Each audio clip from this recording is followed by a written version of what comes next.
ESPN announced D2C app pricing. Is the price right and the bundle discount enough? Max adds HBO back in its name, and updates on NewFronts from YouTube, Amazon, and more. Listen on.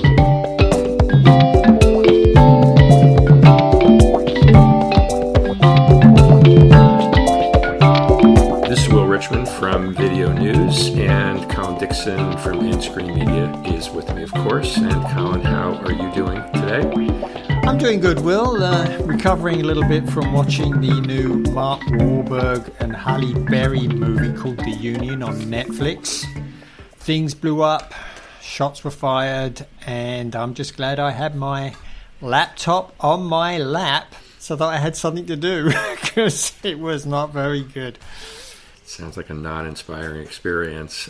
Yep. And we're recording here on Wednesday afternoon, and up here in Boston we are watching to see what the Celtics do tonight. They're down 3-1, and of course we are all bereft about the Jason Tatum Achilles injury from earlier this week and what impact that's going to have on next season and on the Celtics overall.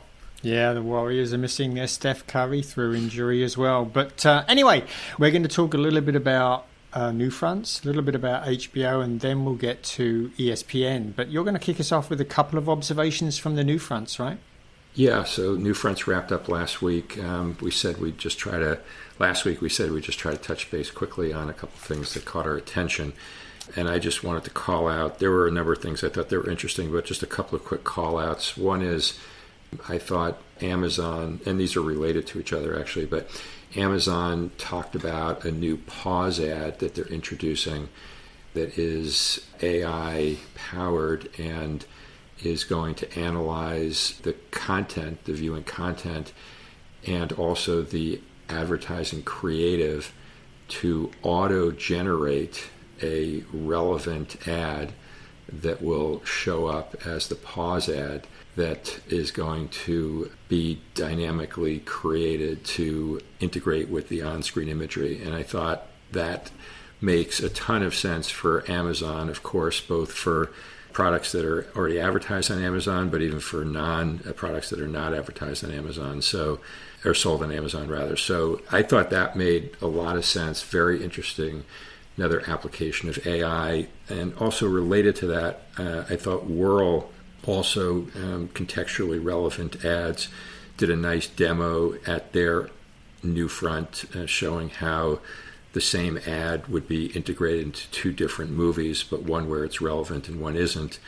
And I thought that really brought home the power of contextual as well. So those were just two of the things that caught my attention. Colin, I know you had some on your radar as well. I watched the YouTube presentation at NewFronts, which was streamed live, and there was some fascinating data. One data point they threw out, which was that if you are leveraging a YouTube creator to feature your product, that it cuts the shopping journey by an amazing 6 days, which I was really surprised at. They didn't say how much the typical shopping journey was, but clearly influencers can help shortcut that for people. So I thought that was really interesting. The other thing is they talked about some enhancements to Google Ads, which allows brands to find the most relevant creator to help them sell their products.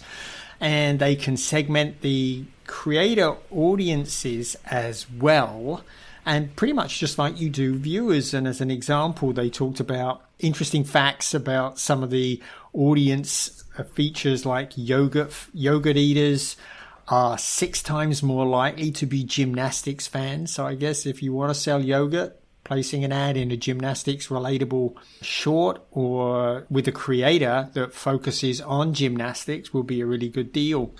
And they also talked about creator takeovers having similar big impacts on sales and other important metrics for brands.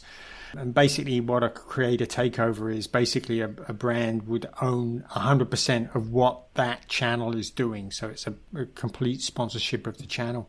And the other thing about this, Will, was they did 2 panels, which I thought were really enjoyable to watch. And those panels took basically 3 creators. One was 3 creators and the other one was 2. And I was just so impressed by how polished, how engaging these creators were. I found them very easy to listen to. I really related to what they were saying. Clearly very, very well rehearsed and smoothed to YouTube's message, but just so impressive. And in comparison with some of the celebrity stuff I saw going on other NewFronts, oh my God, they were just, they were really engaging where the celebrities I didn't think were. So let's transition on to our next item on the news front. We have a return of the HBO name to HBO Max, right?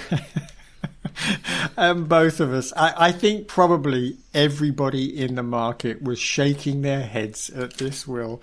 In their upfronts, the Warner Brothers Discovery announced that they were bringing back the HBO Max name. They were going to rename Max HBO Max. Of course, it was HBO Max before. They switched it to Max, and now they're bringing back the HBO Max name.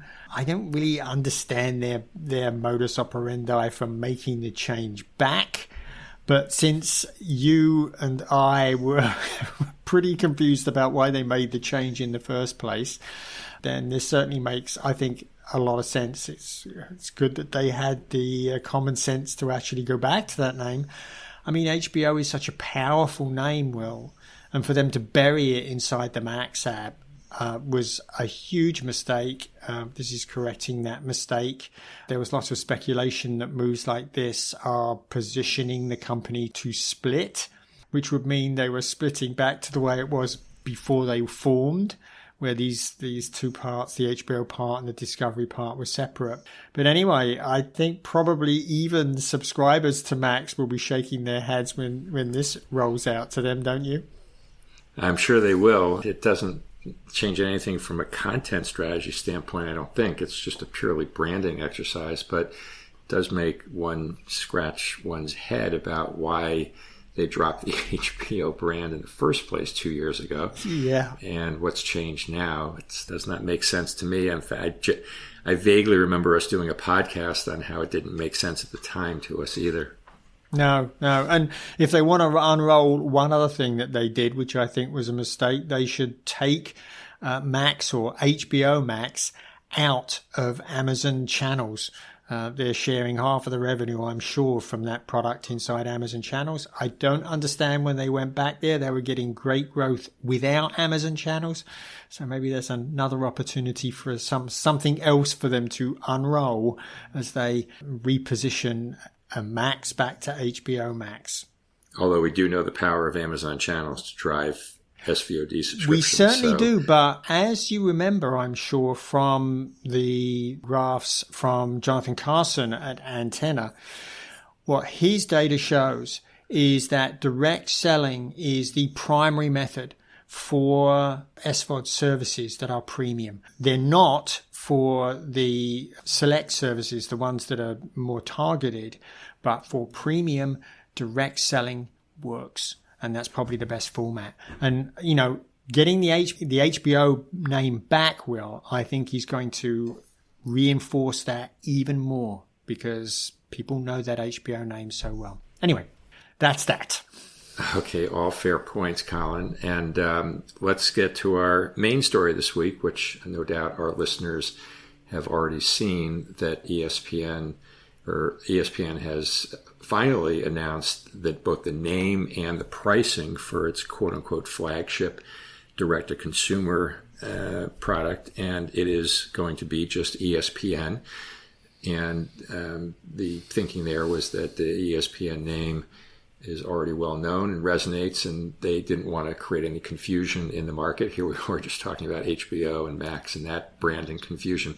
So they're going with a much simplified approach and just calling the DTC product ESPN. They also announced $30 a month for the unlimited package. They're rebranding ESPN Plus as the select, quote-unquote, select option. That remains at $12 a month. So before we get into talking about bundling and what segment they're going to be going after with the ESPN DTC, Let's just talk about the $30 a month for a second. Last week, we were discussing ESPN. We were sort of bandying about potential numbers, and you were right there with a $30 price point. So kudos to you for getting that right. And my sense is that $30 is on the lower side of what I would have expected. I was more in like the $35 to $40.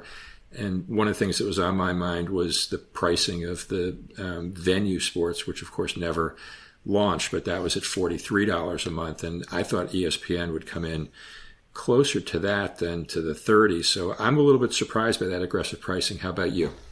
So, well, I'm not, because I mean that's why I went for the $30. I figured that that's what they put it in at. But I have to say, even at that level, Will, it's the most expensive SVOD service in the market today, well north of Netflix's premium. I think is $25 a month. So this is going to be $30 a month. I think that is going to be a problem for the service going forward. You're right. If Disney is going to make as much money from the ESPN brand as it did in cable days, it needs to be charging at least $30 or more. The problem for them is that I really do think the market's moved on. And what we're seeing now is we're seeing great sports now available in other services like Peacock and Paramount Plus, and even, well, Netflix is getting into the game. Of course, Amazon has NFL and NBA coming. So there's just a tremendous amount of competition that just didn't really exist that much in cable days. And I'm just not sure where the ESPN brand sits in the online world. Of course, they also rely a lot on sports talk. But again, talk is cheap. There's a lot of sports talk programming around on social media and on those other services. The game has really changed, and I think they're probably overvaluing what the ESPN brand really means to the market these days, because they're basing it on the valuation it was to traditional pay TV. So anyway, I think $30 is challenging. Perhaps maybe we should take a look at the bundling, which I found extremely surprising. Yeah, let's talk about the bundling just in 1 second, Colin. I want to push back a little bit on your assessment of where the ESPN brand is.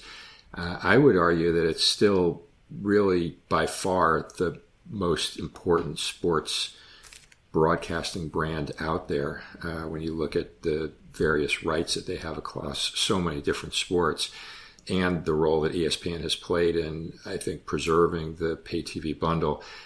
I would say that the market has not moved on, but I do agree with you that there's a lot more sports available on streaming. So there's lots of different options for how viewers can access their favorite sports. But ESPN is still, I think, the anchor in the sports world. Whether it's worth $30 a month is a whole nother question, obviously. And I would say that they probably make less on a per viewer basis, at $30 a month DTC, after all the costs involved for delivering the DTC product, than they did in the pay TV world. But that said, the pay TV world is not what the pay TV today is not what it was yesterday or a year ago or 5 years ago. So I think that's just their new reality, and there's no getting around that. Now, as far as the bundling goes, the deal gets even better for bundle subscribers. If we're reading the press release and trying to just make sure that we're making sense of it, it seems like the bundle of Disney Plus, Hulu, and ESPN without ads on Disney Plus and Hulu is going to be $45 a month, and with ads, it's going to be $36 a month. I believe that ends up being a $5 discount to what the a la carte would be for Disney Plus and Hulu, and then ESPN on its own, which would ordinarily be $50 a month. If it did it with ads, it would be $41 a month. So it's $5 a month savings, which effectively reduces ESPN's price from $30 to $25. And then they're also going to offer this 12-month promotional package pricing, which is going to be $30 a month for Disney Plus, Hulu, and ESPN with ads. So, I mean, that seems to me like a pretty good deal for those who are interested in that full bundle. From my standpoint, let's see what you think, and then let's talk about where this bundle might sit for the segment of viewers that would be potentially interested. Yeah, I was kind of shocked at this pricing. Well, I was expecting a much bigger discount, at least in the first 12 months, to encourage people, as many people as possible, to sign up. I mean, sports is a huge anchor. We know that for sure. And frankly, if I'm a sports fan and I haven't subscribed to Disney Duo, I am not sure a $5 discount is going to encourage me to do that, bearing in mind I still end up paying more overall, right? So I'm just not sure there's a big enough discount there to get sports fans who haven't signed up for Disney Duo to go for it. Those people that have already signed up for Disney Duo, this is a huge step up to add sports into that package, particularly when, if they're signed up for ESPN Plus, which apparently is still going to be available as ESPN Select, you can add that for just $5 more. So for the folks that are doing WWE, they only have to pay $5 more to continue to do that inside of ESPN Plus, ESPN Select, excuse me. I don't see that there's any reason for them to sign up for the full ESPN because it's just such a huge step up. Again, I've kind of struggled to see who Disney thinks is going to sign up for this product. So before I opine, who do you think is going to sign up for it? Yeah, I mean, that's, I think, question number one is what's the customer segmentation? Who are they really going after? And it seems like there are a few different opportunities, and I'm not exactly sure how to size these, but for sure, cord cutters and cord nevers. So people who did not step up for the $80, $90, $100 pay TV bundle, but are still sports fans, maybe not rabid, but they're sports fans, can now pick up can now pick up ESPN for $30 a month, which is a whole lot less than $80 or $90 or $100 per month. So there's certainly a cord cutter and cord never market out there, sports fans. Of course, we're only in the sports fans realm. You wouldn't buy ESPN, subscribe to ESPN if you were not a sports fan. Then you have people who are already pay TV subscribers, paying that $80, $90, $100 or more per month, who may be looking to save some money but don't want to lose ESPN. They could drop down to this $30 a month. Now, of course, if you're a pretty serious sports fan, it's, as you made the point earlier, it's not just ESPN, it's all the other sports that's available on pay TV, some of which is available on other streaming services. So you'd have to cobble those together also. And the big ones you'd probably need to have, if you were looking just at broadcast-oriented sports, you'd probably need to have Peacock, which is $8 a month to get the NBC streaming sports. Probably need to have Paramount Plus, the premium version, which includes the CBS live stream. So, if you got the package of Disney Plus, Hulu, and ESPN, that's going to run $45 a month. Peacock, $8. Paramount Plus, $13. That brings you to $66. If you wanted to include Max with the Disney Plus, Hulu, ESPN bundle, that would add another $6 per month, I think. That brings you to $72. And then you also have to factor in that some of the NFL games are on Fox, which if you dropped your pay TV, you're probably going to need to pick up the Fox One subscription when it launches in the fall. Not clear what that pricing is going to be, but pretty quickly you get to a point where you're at least at break even with what the pay TV subscription is. Now, granted, pay TV does not include the programming that's on Disney Plus and Hulu and some of the stuff on Peacock and Paramount. So there's a trade-off there in terms of what matters to the subscriber. But the bundle price is going to be, with ESPN, is going to require some thought, I think, by people, cord cutters, cord nevers, and existing pay TV subscribers, whether it's worth moving over there. Yeah, it's a tough call, Will, because if you think about it, the people if you're a sports fan, you almost certainly still have a pay TV subscription. I think the fact that pay TV gives you a fairly unified view of all of the sports options makes it a little bit easier to search, even though it is significantly more expensive than if you were to cobble things together. Then you're probably already there. So in other words, most sports fans are still with some sort of pay TV subscription. And the people that have left are the people that decided that they can live without it. And even the sports fans who have cut the cord and are painfully living without ESPN have options. So like they could sign up for Sling TV, for example, for $45 and get ESPN1 and ESPN2. And I think if they pay $55, they can get FS1 and FS2 and a bunch of other sports networks as well. So, there are options out there. And I just think the rest of the folks who have really gone without ESPN, probably most of them have learned to live without it, and $30 is expensive enough that it's going to prevent them from signing up, because that, let's be clear, it's the most expensive SVOD service out there. Sports are expensive, and so it had to be this price, I think. But notwithstanding, I just don't think that for a more casual sports fan, ESPN is going to be an option, and the more serious sports fans still have Fubo TV, or they have traditional pay TV, or something like that to watch their sports. So again, I'm really struggling to see who the audience for this particular product is going to be, and how they get people across the $30 barrier, which I think is pretty substantial. I think those are all great points, Colin. But at the same time, I'm sure we both agree that ESPN did not have a choice. They had to launch this direct-to-consumer product. No choice. And it's been, a long time coming.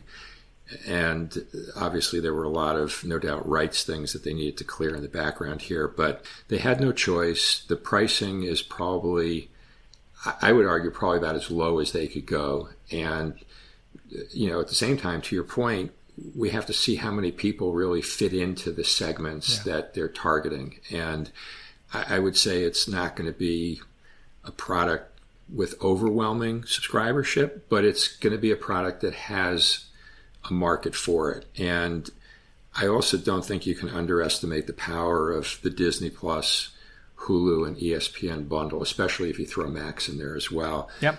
We know, I think just last week we talked about the Disney results. They're still growing subscribers. The bundle, they pointed to the bundle as the key driver of that and of reducing churn. So I think throwing ESPN in there for $25 a month only strengthens the bundle. Well, for those people that want that, absolutely. I mean, that's definitely going to lock that in. One positive I will say for this, Will, is I think, as you say, it's a necessary move. Disney had to do this.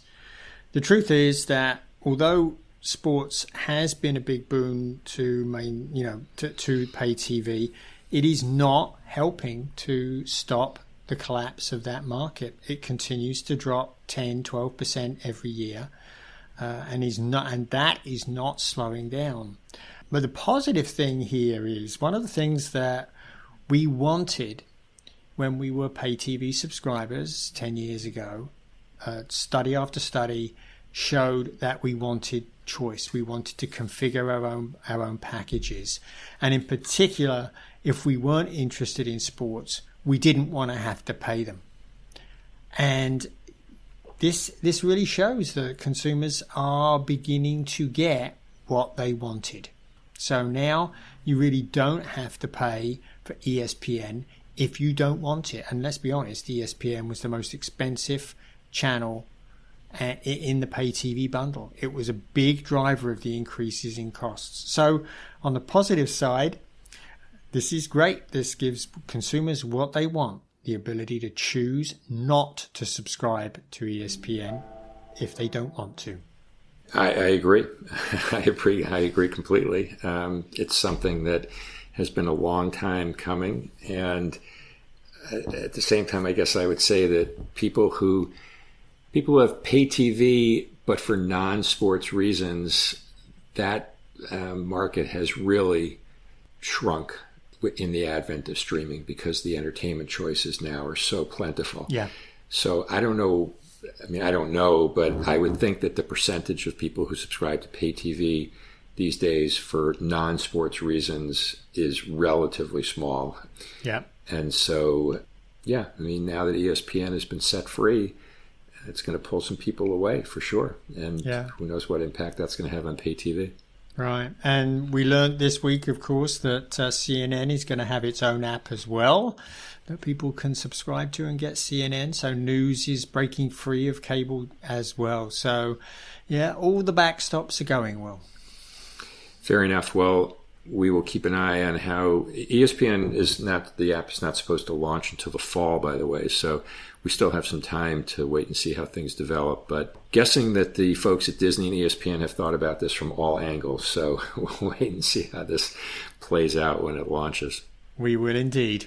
Okay, I think that's it for this week, Colin. Next week, we're supposed to have Jonathan Carson from Antenna back on with us to talk about their new report coming out. So listeners, keep a heads up for that. Looking forward to it already. Okay, Colin, good chatting, and we'll catch up again next week. Well, thanks, everybody.